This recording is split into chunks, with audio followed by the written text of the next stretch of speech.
que vaut l'activité A0, c'est-à-dire à l'instant initial, en fonction du nombre de noyaux initiaux radioactifs et de la période de demi-vie. On sait que l'activité, c'est la dérivée du nombre de noyaux radioactifs par rapport au temps. J'ai réécrit la loi de décroissance radioactive.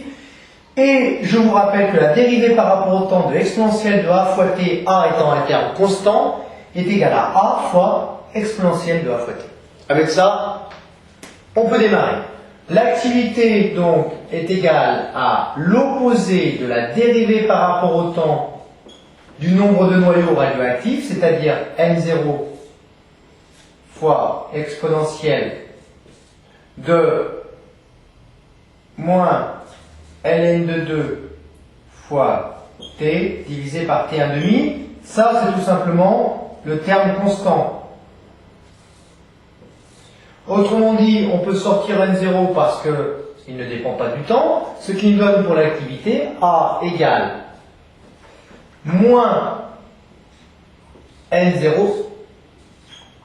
fois le terme A devant le t, c'est-à-dire moins ln de 2 sur t1 demi, fois moins ln de 2 sur t1 demi, période de demi-vie, multiplié par exponentielle de moins ln de 2 fois t sur t1 demi. On retrouve donc que l'activité A est égale à N0 fois ln de 2 sur t1 demi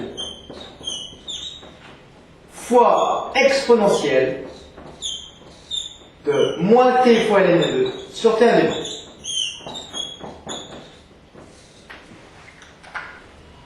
Si on remplace le temps t par 0, exponentielle de 0, vous savez que ça fait 1, donc ça fait 1. Donc ce terme-là, c'est tout simplement l'activité à t égale 0. Autrement dit, ceci c'est à 0. Donc A0 égale N0 fois ln de 2 sur t1 demi. Autrement dit, ce qu'on cherche, c'est-à-dire le nombre de noyaux initiaux, est égal à l'activité initiale fois la période de demi-vie divisé par ln de 2. On vérifie l'homogénéité. A0, c'est en becquerel ou seconde moins 1, puisque 1 becquerel égale une désintégration par seconde, donc l'unité ce serait des secondes moins 1. Le temps t1 demi, c'est forcément, il faudra le mettre en secondes, pour avoir un nombre n0 sans unité.